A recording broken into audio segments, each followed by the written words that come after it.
Hi guys, hope you're still doing well. There's some monkey's alarm calling in front of our camp, so if you guys are keen, I'm quite keen to go check it out. Welcome back to another episode of Heartbeat of the Timbavati. In this episode, we'll spend time with the daughter of the late Marula female leopard and a herd of elephant in search of fresh water in the Sharalume River. I decided to quickly get off the vehicle to see if I can find any sign for what were alarming the monkeys at a nearby waterhole. With the monkeys that's gone quiet and no clear evidence of tracks, I hopped back into the game viewer in search of the predator. After searching for another 15 minutes, I found what I was looking for. Hi there guys, so our luck is in over there in that Marula tree. This Marula Junior, she's looking directly at us. So without wasting time, I took the video camera and zoomed in for a closer look.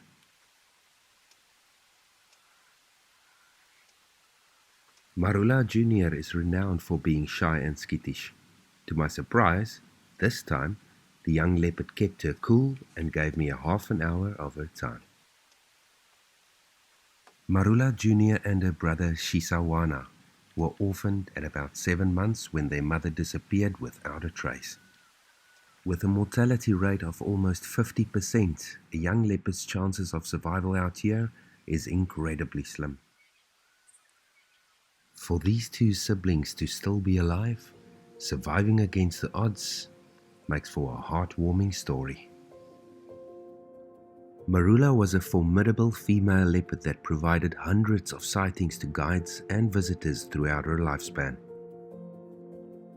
The 10-year-old queen was an elegant and relaxed leopardess, and the echo of her name still reverberates amongst the people of this place. A legend whose name will live on for years to come. With the passing of one comes the rebirth of another. Hopefully Marula Junior will follow in her mother's paw prints and become the next queen of the central Timbavati. She descended carefully from the tree she was named after, watching for any sign of danger on her way down.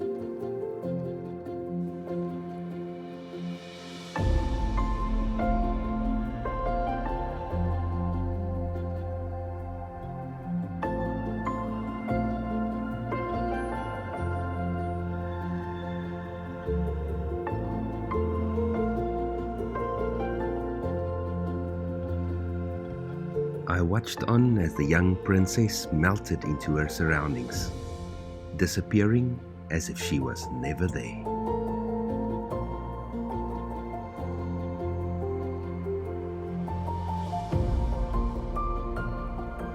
If you're ready for another great sighting, stay right where you are and let's continue.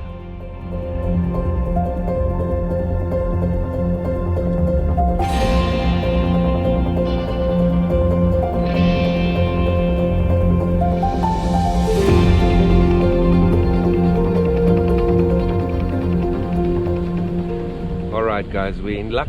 We found a big herd of elephant right here in the riverbed in the Sharalume River, so we're going to spend some time with them, and the light is beautiful to watch these guys do their thing, dig in the sand and drink water and so on. Let's pop over to the video camera. For millennia, elephants have been exploring these seasonal riverbeds for clean, fresh water.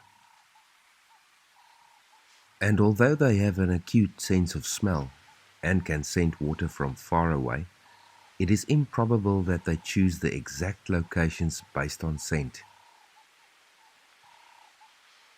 They will sense subterranean water flowing somewhere beneath the wide sandy riverbed and choose any spot to start digging.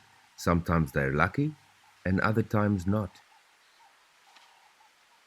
Digging starts by using the forefeet, the sand being removed with powerful forward and backward movements.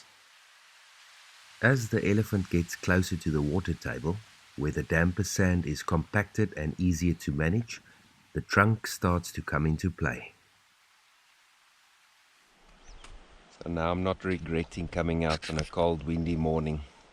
This is an absolute exceptional sighting. It's nice to have elephants in the open like this.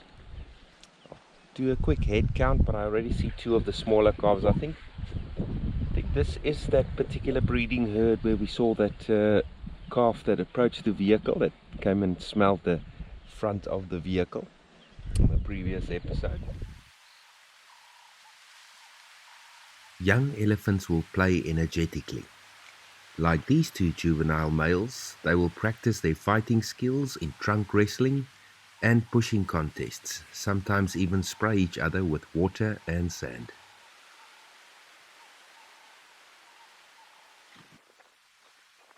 This big mama decided to rest her humongous body in the soft sand, while her youngster gently nudged her, probably to let her know his hunger is becoming unbearable. Under the round front foot, the cracks almost resembles a mosaic of crisscross ridges and furrows. Big Mama effortlessly got back to her feet and gave the back legs a quick stretch. Until an almost prehistoric cry broke the silence, which to me could fit the call of a pterodactyl. Unbelievably, those sounds are produced by hungry calves begging for milk. This little female with her wobbly walk stumbled into her mom's back leg and used it to scrape off sand or as a form of play behavior for a pushing contest.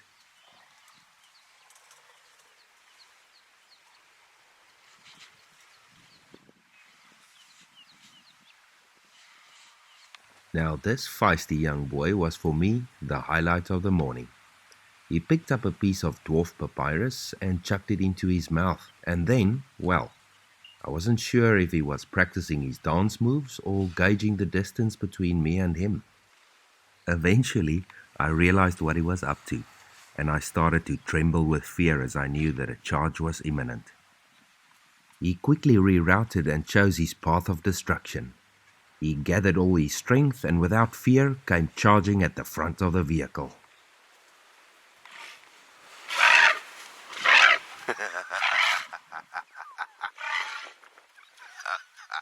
The young warrior raced back towards his herd and turned around to give me one terrifying stare. Moments after the deadly encounter, he moved towards an elder and got a tap of approval for his noble efforts.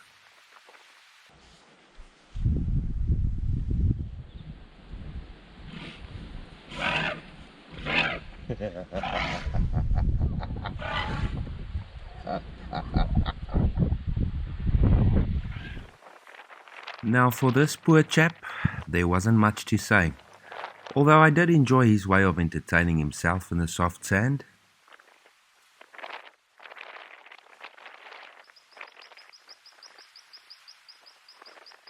Young elephant will sometimes feed on sand or soil to gain some important minerals and salts for a balanced diet.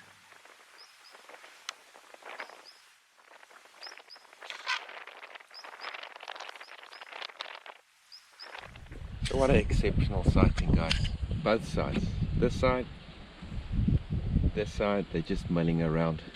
It's just fascinating to notice that, from a behavioral standpoint, these guys, when they come into these riverbeds, it's sort of everybody spreads out a little bit and do their own thing. You'll see some of the younger bulls heading out to one side, playing with each other, climbing on top of each other, rolling around in the sand. It's literally like they come here to almost let the kids play kind of thing, while the adults also relax a bit. You'll sometimes see some of the females resting, going down into the sand or lying on the sand, just sleeping a little bit and so on.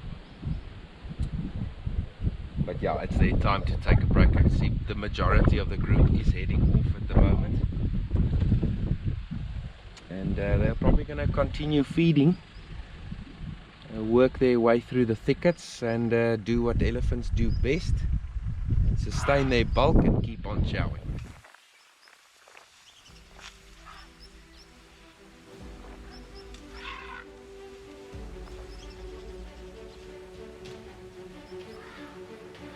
One or two of the younger males were reluctant to leave the giant sandpit, but in the end, everybody managed to make it out, and together they walked off into the African savannah. Thank you for watching this episode of Heartbeat of the Timbavati.